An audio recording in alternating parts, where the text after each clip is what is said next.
Promulgation d'un décret désignant M. Omar Ibrahim Ghalawanji, vice-premier ministre et ministre de l'administration locale, comme premier ministre suite au limogeage de Riyad Hijab.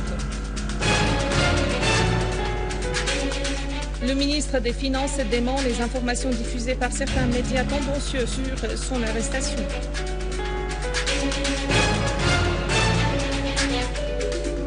Plusieurs blessés dans l'explosion d'un engin dans le bâtiment de la radio-télévision à Damas.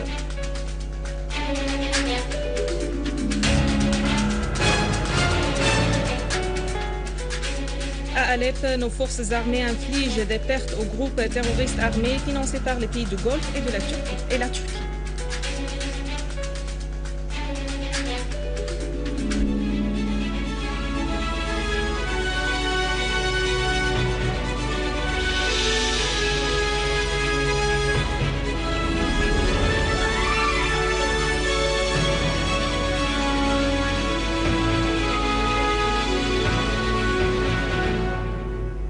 Mesdames et messieurs, bienvenue à tous dans ce journal. Le président Bachar al-Assad a promulgué ce matin le décret numéro 294 stipulant la démission du premier ministre Riyad Hijab de ses fonctions. Le président al-Assad a également promulgué le décret numéro 295 désignant le vice-premier ministre et ministre de l'administration locale Omar Ibrahim Ghalawanji pour expédier temporairement les affaires du gouvernement. Le ministre des Finances, Dr Mohamed Al-Jlelati, a affirmé que les rumeurs propagées par certains médias complices dans l'effusion du sang syrien sont sans fondement. Avant d'être ministre, je suis un citoyen arabe syrien. Je fais mon travail en toute liberté et transparence. Personne ne m'a dérangé et je n'ai aucune intention de faire défection, a affirmé Jlelati dans un entretien téléphonique avec la télévision arabe syrienne.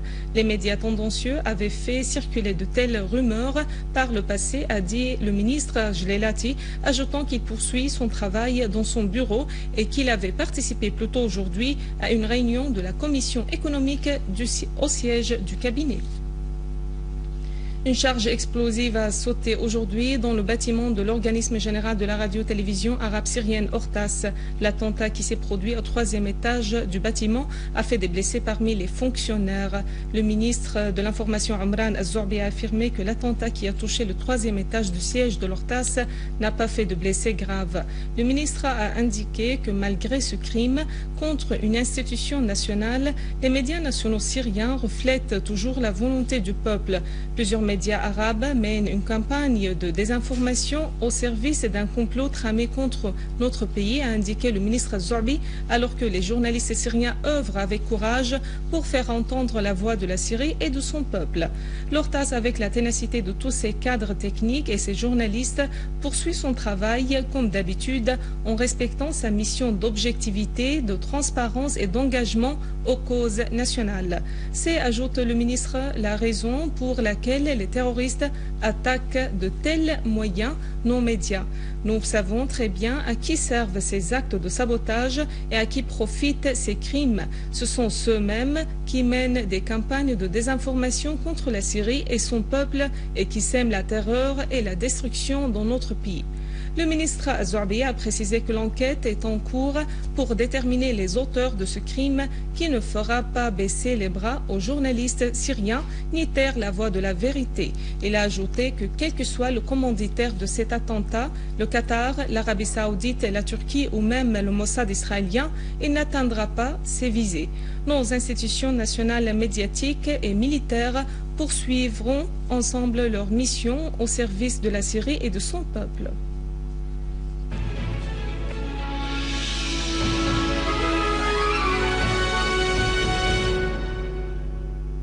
L'armée arabe syrienne et les habitants d'Alep poursuivent leur lutte contre les terroristes du Golfe et de la Turquie. Une source au gouvernorat d'Alep a précisé que l'armée a empêché ses mercenaires d'arriver à Bab al-Hadid pour atteindre la citadelle d'Alep.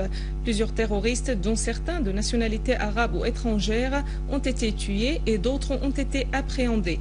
La même source a aussi démenti que ce que certains médias ont véhiculé concernant des obus tirés sur la citadelle d'Alep. De même, dans les quartiers de Salah ad-Din, Hanano et Saif al-Dawla, nombre de terroristes ont été neutralisés. Les forces de l'ordre se sont accrochées hier avec un groupe terroriste qui commettait des assassinats et des actes de sabotage à Bousra Cham à Daraa.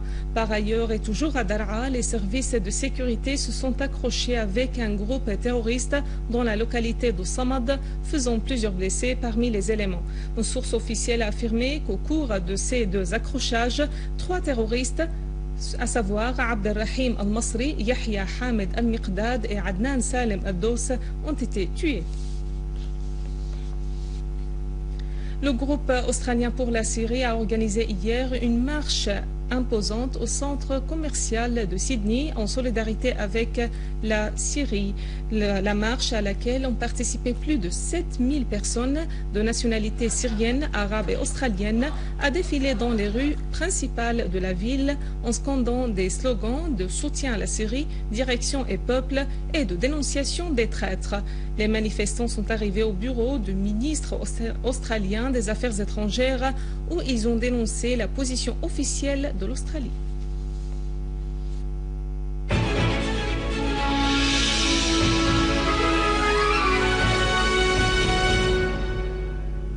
Les forces de l'ordre saoudiennes ont tiré contre une manifestation populaire à Al-Qatif, à l'est de l'Arabie saoudite.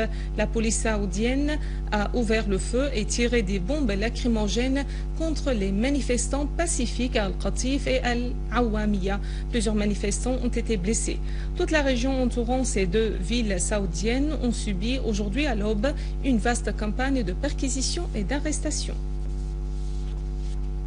16 soldats égyptiens ont été tués et 5 autres ont été blessés à la suite d'une attaque lancée par des individus armés non identifiés contre un poste frontière au sud du terminal de Rafah et de Karm Boussalem. Selon le site web du quotidien égyptien Al-Ahram, les tués et les blessés ont été transportés à l'hôpital de Rafah et d'Al-Arish, alors qu'une source médicale a confirmé que les 5 blessés sont dans un état grave.